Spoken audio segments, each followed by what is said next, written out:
Electric field as well as magnetic field. तो हम बोलते हैं net electromagnetic net electromagnetic force is called Lorentz force। कि Lorentz force हम इस केस में डिफाइन करते हैं कि अगर कोई चार्ज पार्टिकल है किसी मैग्नेटिक फील्ड, वहां पे मैग्नेटिक फील्ड और इलेक्ट्रिक फील्ड दोनों ही प्रेजेंट हैं, तो अगर हम उस पे लॉरेंज फोर्स बोलेंगे, लॉरेंज फोर्स का मतलब electric force plus magnetic force दोनों होता है, कंबाइंडली उनको कलेक्टिवली हम बोलते हैं लॉरेंज फोर्स। कभी भी लॉरेंज फोर्स सुनोगे मतलब दोनों ही फोर्सेस का सम। तो जो F is equal to q E plus q v cross B, ये है लॉरेंज फोर्स। तो लॉरेंज फोर्स इलेक्ट्रिक फोर्स हो जाएगा ऐसे, और ये हो जाएगा मैग्नेटिक फोर्स। तो लॉरेंज फोर्स को फिर हम ऐसे लिख सकते हैं इज इक्वल टू क्यू। तो ये सोचना है, सोच के बताना है कि किस केस में लॉरेंज फोर्स जीरो होगा। जो भी चीज दिमाग में आ रही है जल्दी जल्दी उसको बता देना है कि कब अगर कोई बोले कि Lorentz force on any charge particle is zero, तो तुम्हारे दिमाग में क्या क्या ऑप्शंस आएंगे? पहला तो क्या आ जाएगा? चार्ज जीरो होगा। Charge zero. पहला तो जो है एफ जीरो, अगर हम सोचते हैं तो लिस्ट डाउन कर लेते हैं कि एफ जीरो होगा, मतलब लॉरेंज फोर्स जीरो कब होगा?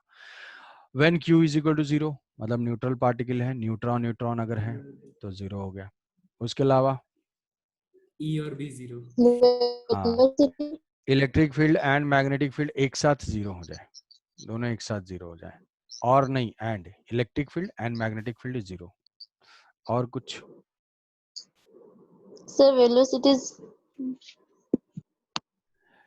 वेलोसिटी क्या? सर जीरो नहीं है सर वी और बी परपेंडिकुलर हो जाए। वी और बी परपेंडिकुलर हो जाए? अरे वी और बी पैरेलल हो जाएगा, पैरेलल हो जाएगा। हाँ हाँ, पैरेलल नहीं मैग्नेटिक फोर्स को जीरो कर देते हैं, मतलब वी और बी पैरेलल हो और इलेक्ट्रिक फील्ड जीरो हो, तो भी हो सकता है। कि अगर लॉरेंज फोर्स जीरो है इसका मतलब ये नहीं कि दोनों जीरो हैं, ये भी तो हो सकता है कि वेलोसिटी हो और वो मैग्नेटिक फील्ड के पैरेलल जा रहा हो, ऐसे मैग्नेटिक फील्ड हो और यहाँ पे चार्ज पार्टिकल भी जा रहा हो और इलेक्ट्रिक फील्ड जीरो हो, तो ये भी पॉसिबिलिटी हो सकती है। चार्ज पार्टिकल रेस्ट में हो और इलेक्ट्रिक फील्ड भी जीरो हो, तो भी हो सकता है। वही जैसे मैग्नेटिक फोर्स को जीरो वाली कंडीशन है। तो ये सारे कंडीशंस हैं। ये जनरल कंडीशन है जिसको हम सोच सकते हैं कि न्यूट्रल चार्ज पार्टिकल है, दोनों फील्ड जीरो हो जाए तो फोर्स की कोई बात ही नहीं है। अगर मैग्नेटिक फोर्स को जीरो करा दें और इलेक्ट्रिक फील्ड को जीरो करा दें तो भी होगा। चार्ज पार्टिकल अगर रेस्ट में है और इलेक्ट्रिक फील्ड जीरो है तो भी हो जाएगा। तो ये तो हमारे हो गए जनरल आम जनता वाले ऑप्शंस कि हम ये बता सकते हैं। ये जो है कोई भी थोड़ा बहुत इक्वेशन को मैनिपुलेट करके बता देगा। दूसरा, अगर हम इस इक्वेशन को देखते हैं कि इसमें से अब कोई भी क्वांटिटी नॉन जीरो नहीं है और ये पैरेलल वैरेलल वाले केसेस भी नहीं है, ऐसे केसेस में फोर्स जीरो कब होगा? F is equal to zero, मतलब E plus V cross B जो है वो जीरो हो। तो इसको हम क्या लिख सकते हैं कि जो इलेक्ट्रिक फील्ड हो that is equal to minus of V cross B। अब बचपन में ऐसा पढ़ा होगा चार्ज क्रॉस प्रोडक्ट की प्रॉपर्टी कि अगर हम ऑर्डर रिवर्स कर देते हैं तो माइनस साइन वो एब्जॉर्ब कर लेता है। तो यहां से जो है E is equal to B cross V हो। ठीक है, E is equal to B cross हो, मतलब इलेक्ट्रिक फील्ड किस डायरेक्शन में हो? बी क्रॉस वी के डायरेक्शन में हो तो जीरो हो सकता है। जीरो हो सकता है क्यों बोल रहा हूं? क्योंकि ये तो डायरेक्शन इक्वेट किया ना, मैग्नीट्यूड भी तो इक्वेट करना पड़ेगा। मैग्नीट्यूड क्या हो जाएगा? E is equal to B v sine theta. तो ये मैग्नीट्यूड भी इक्वल होना चाहिए, मैग्नीट्यूड भी इक्वल हो और इसकी डायरेक्शन हो बी क्रॉस वी के डायरेक्शन में हो, तो फोर्स जीरो हो सकता है। अब ऐसा कैसे होगा? ऐसा ऐसे हो सकता है कि जैसे मान लो कि हमने क्या ले लिया कि वेलोसिटी ऐसे ले लिया, वेलोसिटी जो है हमने ऐसे ले लिया, ये वेलोसिटी है, और मैग्नेटिक फील्ड ऐसे ले लिया, मैग्नेटिक फील्ड ऐसे ले लिया, वेलोसिटी ऐसे ले लिया। तो मैग्नेटिक फोर्स की डायरेक्शन बताओ किधर होगी? मैग्नेटिक फोर्स या छोड़ो छोड़ो, बी क्रॉस वी की डायरेक्शन बताओ किधर होगी? B cross B, B cross B की, एंटी पैरेलल टू ई, अरे नहीं नहीं यार, माइनस के, हाँ माइनस के। प्लस के या माइनस के बताओ। Parallel to E, parallel to E, parallel to v भी नहीं होगा। देखो पैरेलल टू ई। देखो डायरेक्शन कैसे फाइंड करोगे, राइट हैंड यूज करोगे, राइट हैंड में जो है फिंगर फिंगर होना चाहिए फर्स्ट वेक्टर के क्रॉस। तो फर्स्ट वेक्टर यहाँ पे बी क्रॉस बी है, बी है वर्टिकली अपवर्ड डायरेक्शन में, तो ये हो जाएगा बी। और सेकंड की तरफ होना चाहिए पाम, तो ये हो जाएगा बी क्रॉस बी। तो थंब क्या बताएगा, थंब बताएगा मैग्नेट बी क्रॉस वी की डायरेक्शन। तो यहाँ पे बी क्रॉस वी की डायरेक्शन क्या हो जाएगी, बी क्रॉस वी की डायरेक्शन क्या, क्रॉस होगा, क्रॉस या फिर माइनस के, बी क्रॉस वी की डायरेक्शन। ये समझ गए, क्रॉस प्रोडक्ट की डायरेक्शन फर्स्ट वेक्टर की तरफ फिंगर, सेकंड वेक्टर की तरफ पाम होना चाहिए, तो जो थंब है वो क्रॉस प्रोडक्ट की डायरेक्शन को बताएगा। समझ रहे हो, ऐसे करना है। तो ये बी है, ये वेलोसिटी हो गई, तो थंब जो है इनटू द प्लेन आएगा, तो इनटू द प्लेन जो है इसकी डायरेक्शन हो जाएगी, इनटू द प्लेन इसकी डायरेक्शन हो जाएगी। तो इलेक्ट्रिक फील्ड उसी डायरेक्शन में हो, इलेक्ट्रिक फील्ड किधर हो, इलेक्ट्रिक फील्ड इस डायरेक्शन में है, इलेक्ट्रिक फील्ड इसके डायरेक्शन में होना चाहिए। उससे फायदा क्या होगा, जैसे मान लो हम लेते हैं प्लस चार्ज, प्लस चार्ज में हम देखेंगे कि वेलोसिटी तो इधर है।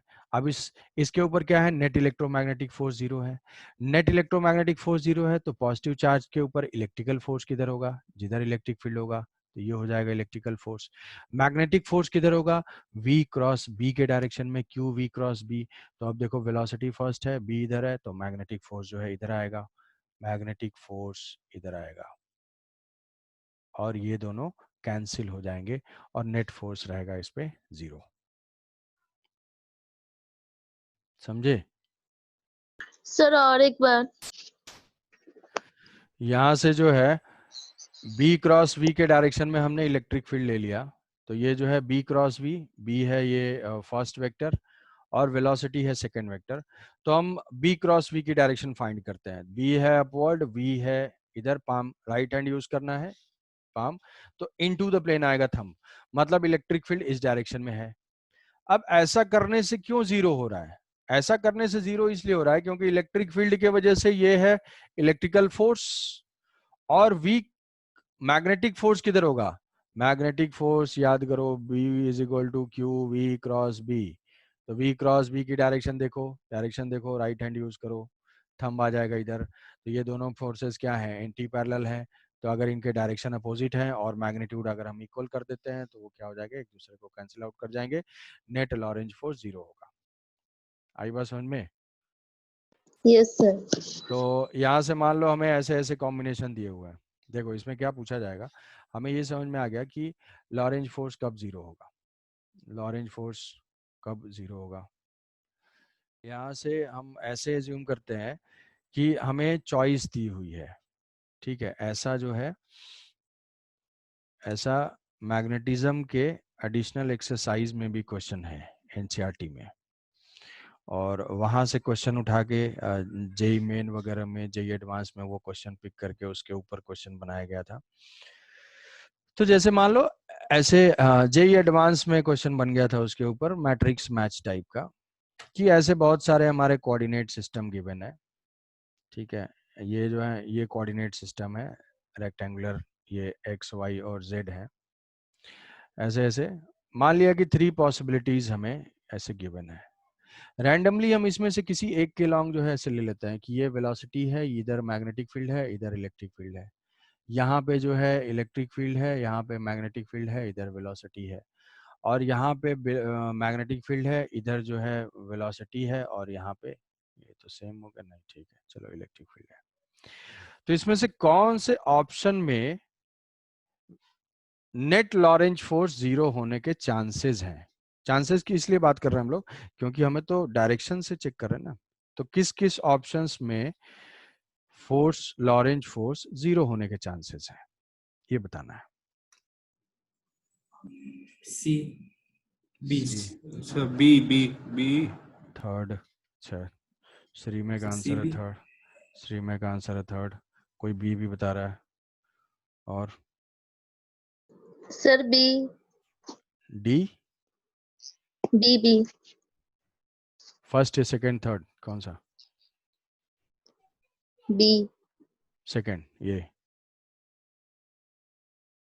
राइट हैंड रूल से, तो हर में चेक कर लेते हैं कि बी क्रॉस बी के डायरेक्शन में क्या इलेक्ट्रिक फील्ड है।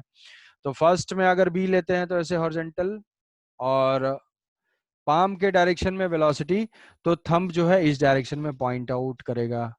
क्या सब लोग इससे एग्री करते हैं ना? थंब जो है इस डायरेक्शन में पॉइंट आउट करेगा। तो यहाँ पे जो है electric field B cross B के डायरेक्शन में नहीं है, तो ये नहीं होगा। फिर यहाँ पे बी क्रॉस बी अगर देखते हैं, यहाँ पे बी क्रॉस बी सेकंड में चेक करते हैं, तो ये हो जाएगा एक्स एक्सिस के लॉन्ग फिंगर बी, बी नहीं और होगा सर, सी होगा सर, सी बी सर। भी नहीं होगा। यहाँ पे जो है बी, ये हो जाएगा बी, नहीं होगा सर, तो सी बी होगा। क्रॉस बी, तो यहाँ पे डाउन आ रहा है, यहाँ पे डाउन आ रहा है, यहाँ पे बी क्रॉस बी की डायरेक्शन डाउन है, इलेक्ट्रिक फील्ड अप है, तो ये भी नहीं होगा। यहाँ पे जो है सी में देखेंगे बी क्रॉस बी के डायरेक्शन में आना चाहिए, बी और बी इसमें यहाँ पे मैच कर रहा है, तो इस केस में फोर्स जीरो हो सकता है। जीरो क्यों हो सकता है?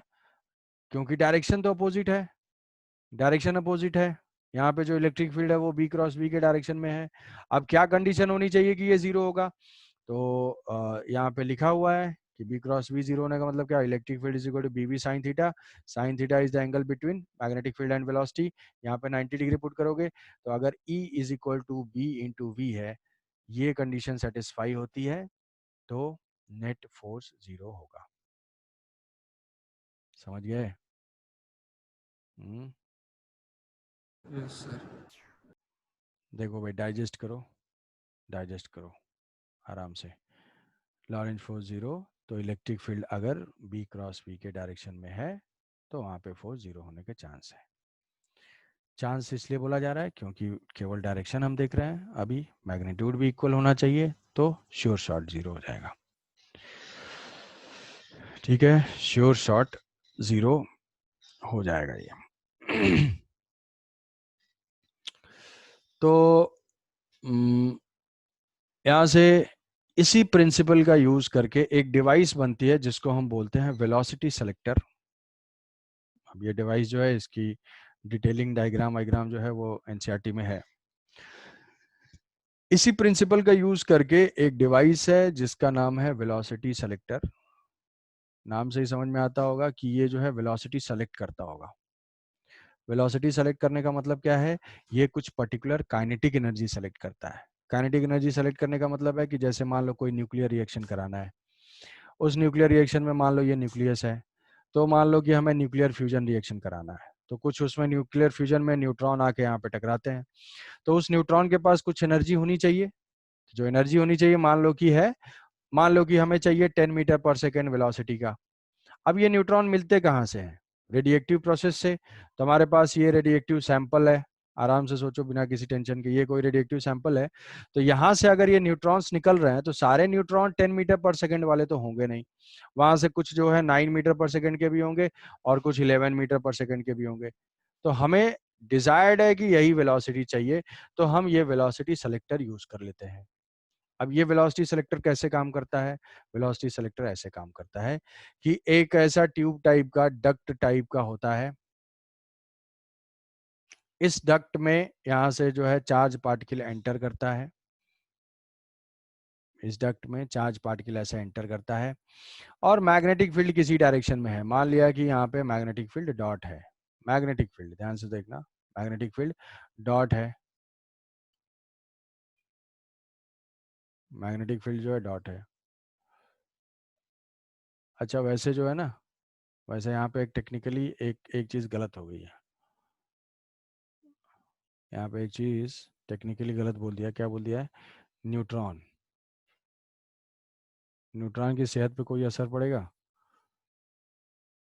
कोई भी रहे, तो ये सिर्फ ये इसका जो है वेलोसिटी सेलेक्टर का ड्रॉबैक है कि अनचार्ज पार्टिकल का कुछ नहीं कर सकता। वो देखते हैं अभी। ये मैग्नेटिक फील्ड है, यहाँ पे एक चार्ज पार्टिकल एंटर करता है, चार्ज पार्टिकल यहाँ पे एंटर करता है, उसकी कुछ वेलोसिटी है ऐसे भी नॉट। अब हम इसमें एप्रोप्रिएट इलेक्ट्रिक फील्ड सेलेक्ट करेंगे। एप्रोप्रिएट इलेक्ट्रिक फील्ड सेलेक्ट करने का मतलब, जैसे मान लो कि ये कैपेसिटर का ऐसा प्लेट ही है, ऐसे मान लो कि ये कैपेसिटर का ऐसा एक प्लेट है, एक ऊपर भी प्लेट है और ये ऐसे जो है नीचे भी ऐसे प्लेट है, और उसके बीच में जो है मैग्नेटिक फील्ड है ऐसे ऐसे जा रही है। तो ये तो इसके कैपेसिटर का प्लेट ले लिया। तो खुद सोचो कि यहाँ पे फोर्स 0 होने के लिए मैं इलेक्ट्रिक फील्ड किस डायरेक्शन में होना चाहिए, अपवर्ड होना चाहिए या डाउनवर्ड होना चाहिए। फोर्स 0 होने के लिए इलेक्ट्रिक फील्ड किधर होना चाहिए, इलेक्ट्रिक फील्ड किधर होना चाहिए, बी क्रॉस बी के डायरेक्शन में। बी क्रॉस बी की डायरेक्शन क्या Downward. है, डाउनवर्ड या upward? So downward. upward. Direction, downward. B cross v की डायरेक्शन देखनी है यार। राइट हैंड यूज कर रहे हो ना कि लेफ्ट भी यूज करने लग रहे हो, चॉइस नहीं है। मैग्नेटिक फील्ड जो है, मैग्नेटिक फील्ड है डॉट, डॉट मतलब राइट हैंड यूज करना है, और ये है डॉट ऐसे टुवर्ड्स ऑब्जर्वर, और वेलोसिटी जो है पाम के डायरेक्शन में, पाम के डायरेक्शन में वेलोसिटी। तो थंब किधर पॉइंट आउट कर रहा है, अपवर्ड डायरेक्शन में। समझ पा रहे हो, ये टुवर्ड्स ऑब्जर्वर है डॉट, इधर है वेलोसिटी, तो ये इलेक्ट्रिक फील्ड क्या है, अपवर्ड डायरेक्शन में। तो इलेक्ट्रिक फील्ड अगर अपवर्ड डायरेक्शन में है तो इलेक्ट्रिक फील्ड अपवर्ड डायरेक्शन में मतलब किधर होना चाहिए, इलेक्ट्रिक फील्ड ऐसे होना चाहिए, इलेक्ट्रिक फील्ड ऐसे होना चाहिए, इलेक्ट्रिक फील्ड ऐसे होना चाहिए। तो इलेक्ट्रिक फील्ड ऐसे होने का मतलब इलेक्ट्रिक फील्ड किधर से किधर डायरेक्टेड होता है, अगर हम ऐसे यहाँ पे प्लस चार्ज दे देते हैं और यहाँ पे माइनस चार्ज दे देते हैं, है ना, प्लस चार्ज और माइनस चार्ज दे देते हैं, तो यहाँ पे E is equal to B into v into sine क्या हो जाएगा, साइन 90 डिग्री। तो यहाँ से जो E और B की वैल्यू है, E by B is equal to v. मतलब मान लो कि ऐसा ले लिया हमने कि इलेक्ट्रिक फील्ड की वैल्यू जो है 100 सेलेक्ट कर लिया और मैग्नेटिक फील्ड की वैल्यू 10 सेलेक्ट कर लिया, तो 100 डिवाइडेड बाई 10 ये आ जाएगा 10। मतलब अब 10 मीटर पर सेकेंड वाले चार्ज पार्टिकल जो हैं, 10 मीटर पर सेकेंड वाले चार्ज पार्टिकल ही यहां से केवल आएंगे। क्यों? क्योंकि उनके ऊपर इलेक्ट्रिक फोर्स किधर है, इस चार्ज पार्टिकल के ऊपर इलेक्ट्रिक फोर्स इलेक्ट्रिक फील्ड के डायरेक्शन में है, ये है Q into E. Magnetic force किधर है, V cross B, V cross B. तो यहां से ध्यान से देखोगे QVB जो है मैग्नेटिक फोर्स डाउनवर्ड में QVB, तो ये दोनों को हमने करा दिया है बैलेंस। तो इसके ऊपर नेट फोर्स हो गया है 0, तो नेट फोर्स 0 होने से इसका एक्सीलरेशन हो गया है 0, एक्सीलरेशन 0 होने से वेलोसिटी में नो चेंज, मतलब ये चुपचाप जो है ऐसे चलता चला जाएगा। मैं तो इसने क्या किया कि हमारे बस में है, हमारे हमारे कंट्रोल में है कि हम इलेक्ट्रिक फील्ड और मैग्नेटिक फील्ड को, मैग्नेटिक फील्ड कंट्रोल कैसे करा सकते हैं, जैसे मान लो कि सोलेनॉइड था, सोलेनॉइड में magnetic field mu naught NI type से था, हम करंट को कंट्रोल करेंगे तो उसके अकॉर्डिंग मैग्नेटिक फील्ड कंट्रोल हो जाएगी। इलेक्ट्रिक फील्ड भी हमारे कंट्रोल में, हम ऐसा चूज करते हैं कि इलेक्ट्रिक फील्ड भी हमें इतनी मिल जाए, तो हमारा जो यहाँ से जो आउटपुट निकलेगा वो क्या हो जाएगा, 10 मीटर पर सेकेंड के चार्ज पार्टिकल।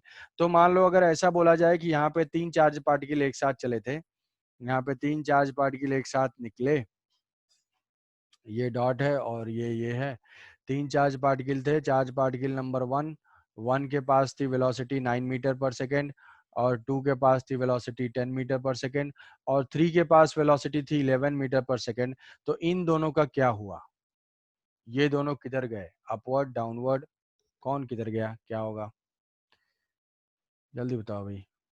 2 का तो हमें समझ में आ गया कि हमने इलेक्ट्रिक फील्ड और मैग्नेटिक फील्ड की वैल्यू ऐसे सेलेक्ट की कि ये 10 मीटर पर सेकेंड वाला अनडेविएटेड जाएगा। तो बाकी सब का क्या होगा, ये किधर डिफ्लेक्ट होगा, कोई बताएगा, 9 मीटर पर सेकेंड वाला किधर डिफ्लेक्ट होगा, 9 डाउन को डिफ्लेक्ट होगा। 9 डाउन को डिफ्लेक्ट होगा। 9 को हम देखते हैं, इसकी वेलोसिटी कम है, 10 पे जो है दोनों बैलेंस कर रहे हैं। अगर 10 से वेलोसिटी कम हुई तो कौन सा फोर्स वीक पड़ जाएगा, क्या मैग्नेटिक फोर्स वीक पड़ जाएगा, क्योंकि ये वेलोसिटी जो है कम हो रही है। तो अगर वेलोसिटी कम होगी तो मैग्नेटिक फील्ड वीक पड़ जाएगा, तो कौन सा इलेक्ट्रिक फील्ड स्ट्रांग पड़ जाएगा, तो ये क्या करेगा, 9 वाले को किधर डिफ्लेक्ट हो जाएगा, 9 वाला जो है अपवर्ड चला जाएगा, ठीक है। और 10 वाला जो है 11 वाले की वेलोसिटी ज्यादा है, तो इस पे मैग्नेटिक फोर्स ज्यादा है, तो ये स्ट्रांग पड़ जाएगा, इलेक्ट्रिक फील्ड वीक पड़ेगा, ये जो है इधर चला जाएगा। और 9 वाला थोड़ा बताइए। 9 देखो 9 की वेलोसिटी हमने क्या बैलेंस किया है, 10 पे बैलेंस, 10 पे बैलेंस, तो अगर वेलोसिटी 10 से कम हुई तो मैग्नेटिक फोर्स वीक हो जाएगा। वी कम है, यहाँ पे वेलोसिटी है, तो अगर ये फोर्स वीक हुआ तो क्या हो गया, ये फोर्स स्ट्रांग हो जाएगा। पहले बैलेंस कर रहा था 10 पे, तो ये जो है किधर चला जाएगा, ये अपवर्ड चला जाएगा। अपवर्ड चला तो जाएगा। 9 मीटर पर सेकंड जाएगा अपवर्ड, 11 मीटर पर सेकंड जाएगा डाउनवर्ड, और 10 मीटर पर सेकंड जाएगा अनडेविएटेड। तो इस तरीके से हमने जो 3 पार्टिकल इस फील्ड में एंटर किए, उसमें से हमने 10 मीटर पर सेकंड को सेलेक्ट कर लिया, इसलिए इसका नाम है वेलोसिटी सेलेक्टर। वेलोसिटी सेलेक्टर, ठीक है।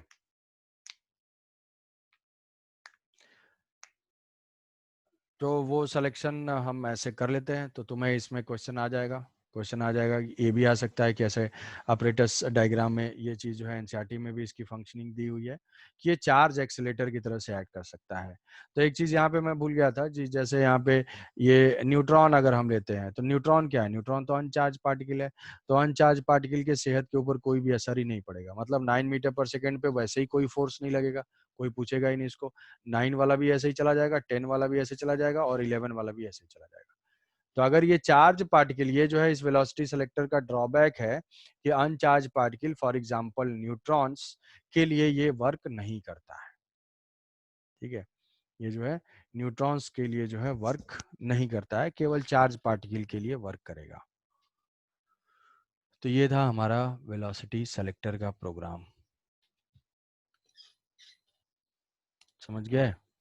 किसी को कोई डाउट भाई देख लो, इसको देखो समझो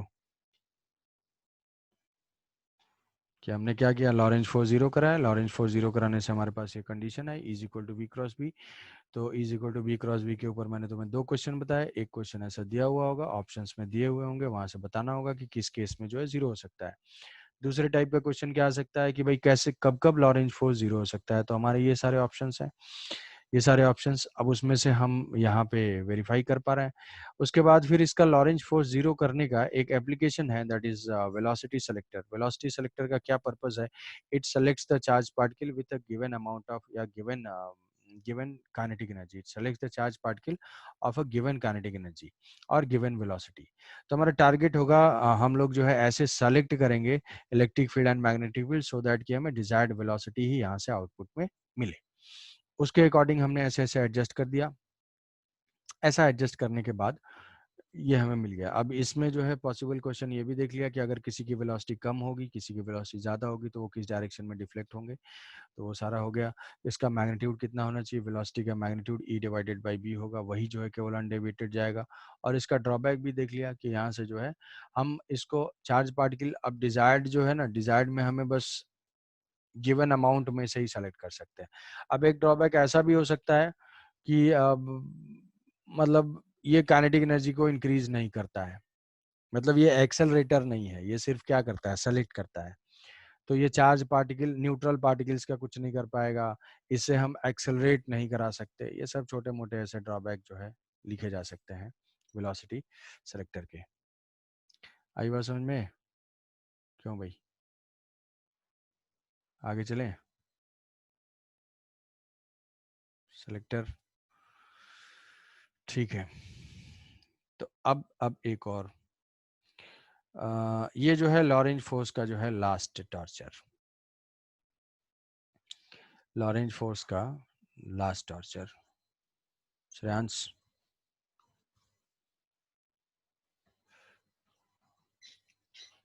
यस सर। हाँ ठीक है। तो जैसे हम इसको हम एक क्वेश्चन के फॉर्म में ही ले लेते हैं। हमें क्या करना है, बताना है किस टाइप का पाथ होगा, सोच के आंसर मैं एक्सपेक्ट करूंगा जल्दी से। कि इलेक्ट्रिक फील्ड और मैग्नेटिक फील्ड दोनों ही एग्जिस्ट कर रहे हैं एक्स एक्सिस के अलोंग, इसी के अलोंग जो है इलेक्ट्रिक फील्ड भी है, और इसी के अलोंग जो है मैग्नेटिक फील्ड भी है, ई नॉट बी नॉट बोल देते हैं। और यहाँ से जो वेलोसिटी है वो किसी थीटा पे है। अच्छा चलो ठीक है, थीटा पे नहीं, पहले ऐसे ही ले लेते हैं। पहले हम इसको रेस्ट से रिलीज कर देते हैं। किस टाइप का पाथ होगा, पाथ ऑफ चार्ज पार्टिकल में बताना है। Electric field and magnetic field both are present, a charge particle is released from origin. किस टाइप का पाथ होगा सोचो। जल्दी, किस टाइप का पाथ होगा? Circle, parabola, ellipse, hyperbola, helical. Helical, straight line. ठीक है, ऐसा नहीं है कि हमेशा जो है आंसर कॉम्प्लेक्स ही रहेगा। क्या होगा? इलेक्ट्रिक फील्ड है तो ये तो रेस्ट में है, क्या मैग्नेटिक फील्ड फोर्स अप्लाई करेगा? बेसिक से सोचना स्टार्ट करो, बेसिक फंडामेंटल, कि यहाँ से मैग्नेटिक फील्ड तो फोर्स अप्लाई करेगा नहीं, इलेक्ट्रिक फील्ड अप्लाई करता है। इलेक्ट्रिक फील्ड की वजह से किस डायरेक्शन में वेलोसिटी आएगी? एक्स डायरेक्शन में वेलोसिटी आएगी। अब ये जो वेलोसिटी आई, इस वेलोसिटी की वजह से क्या मैग्नेटिक फील्ड फोर्स अप्लाई कर पाएगा? नहीं कर पाएगा। तो अभी मैग्नेटिक फील्ड का फोर्स हमेशा ही जीरो रहेगा। ये क्या होगा? चार्ज पार्टिकल ऐसे एक्सेलरेट करता ही जाएगा। तो पाथ इसका क्या हो जाएगा? पाथ इसका हो जाएगा स्ट्रेट लाइन। पाथ हो जाएगा स्ट्रेट लाइन, और स्ट्रेट लाइन किसके along? Along x axis, along x axis, x axis के लॉन्ग ही जाएगा। अगर हम चाहें तो क्या इसका एक्स कोऑर्डिनेट लिख सकते हैं? क्या वाई कोऑर्डिनेट हमेशा जीरो होगा? यस। क्या जेड कोऑर्डिनेट भी जीरो होगा? यस। क्या एक्स कोऑर्डिनेट क्या लिख लेंगे? X is equal to U T plus half A T square. तो यहाँ से u भी जीरो है, रेस्ट से रिलीज है, तो हम ऐसा लिख सकते हैं हाफ ए। ए कैसे फाइंड करेंगे? क्योंकि इलेक्ट्रिक फील्ड ही एक्सलेशन जनरेट कर रहा है, तो उसको लिख लेंगे Q E by M into T square. तो ये हो जाएगा X as a function of time T. बात समझ में आई? इसमें ऐसा कोई भी पॉइंट नहीं है जो कि तुम नहीं जानते हो, बट तुम्हें क्या है, सिक्वेंशियल स्टेप में सोचना है कि दोनों फील्ड प्रेजेंट हैं। तो हम सोचेंगे कि क्या मैग्नेटिक फील्ड फोर्स अप्लाई करेगा? नहीं। स्टैटिक चार्ज के ऊपर कोई फोर्स नहीं।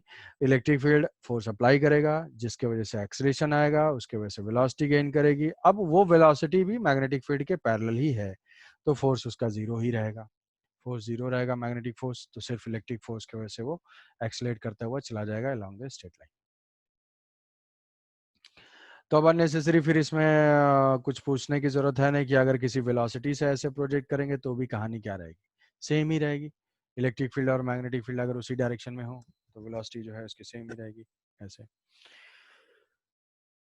अब इसमें सोच के बताना है कि क्या होगा।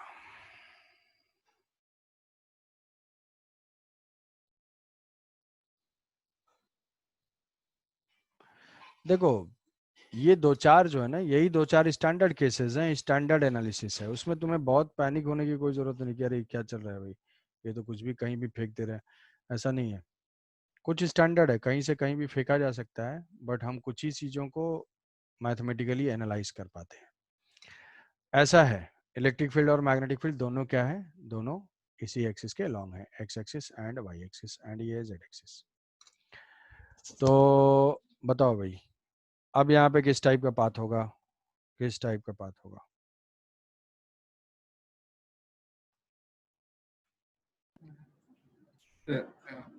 Sir helical.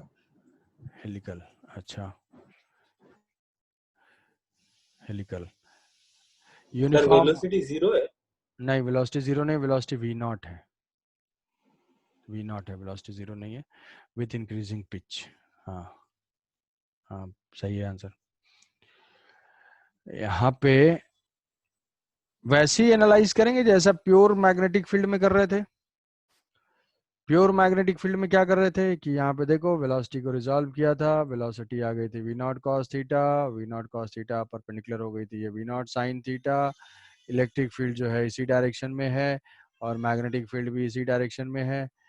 तो मैग्नेटिक फील्ड क्या करता है? मैग्नेटिक फील्ड इसका कुछ नहीं कर पाएगा, बट इलेक्ट्रिक फील्ड जो है इसके ऊपर फोर्स अप्लाई करेगा, और उसकी जो है, उसकी जो है कि डायरेक्शन,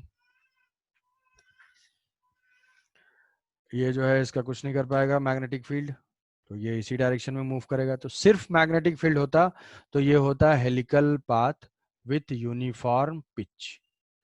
पिच जो है ये जो गैप है वो सेम होता। बट अभी क्या है, इलेक्ट्रिक फील्ड का फोर्स किधर है? एक्स एक्सिस के अलोंग। तो इस फोर्स की वजह से ये वेलोसिटी बढ़ती जाएगी। क्या होगी ये velocity? v is equal to V X is equal to U X plus, इस पे मैग्नेटिक फील्ड तो फोर्स नहीं अप्लाई करेगा, बट इस डायरेक्शन में इलेक्ट्रिक फील्ड फोर्स अप्लाई करेगा, वो हो जाएगा Q E by M into T, V is equal to U plus A T. तो ये वेलोसिटी वो वी एक्स इसकी होगी, ये बढ़ती जा रही है वी एक्स। तो अब इसका पिच क्या होगा? Pitch is equal to, pitch क्या होता था? पिच की it is the distance travelled in the horizontal direction during one complete rotation. तो टाइम पीरियड तो वेलोसिटी से इंडिपेंडेंट है, बट वेलोसिटी vx जो है वो बढ़ता जा रहा है। पहले ये नहीं था, अब ये बढ़ता जा रहा है, तो क्या होगा, ये पिच की डिस्टेंस बढ़ती जाएगी। पहले जो है ऐसा होगा, फिर जो है ऐसे बढ़ जाएगा, फिर जो है ऐसे बढ़ जाएगा, ऐसे जो है ये बढ़ता जाएगा। तो ऐसा मान लो जैसे स्प्रिंग को हम खींच देते हैं ना ऐसे थोड़ा सा नॉन यूनिफॉर्मली, तो स्प्रिंग जो है डिफॉर्म हो जाता है, तो उसी टाइप का पाथ हो जाएगा कि इस वेलोसिटी की वजह से क्या इस पे इलेक्ट्रिक फील्ड फोर्स अप्लाई करेगा, नहीं, क्योंकि ये तो फील्ड के परपेंडिकुलर डायरेक्शन में, इधर इलेक्ट्रिक फील्ड फोर्स नहीं अप्लाई करेगा। मैग्नेटिक फील्ड अप्लाई करेगा और इसके वजह से इसको सर्किल में घुमाएगा, तो ये तो सर्किल में रिवॉल्व करेगा, बट इलेक्ट्रिक फील्ड की वजह से ये जो है हॉरिजॉन्टल डायरेक्शन में जाएगा और इसकी पिच जो है बढ़ती जाएगी। तो इसका जो आंसर हो जाएगा, charge particle will move on a helical pitch, helical path with increasing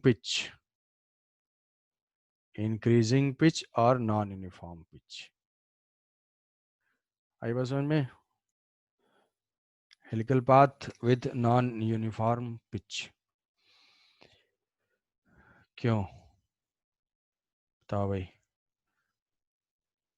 बच्चे मन के सच्चे, ज्यादा हो गया?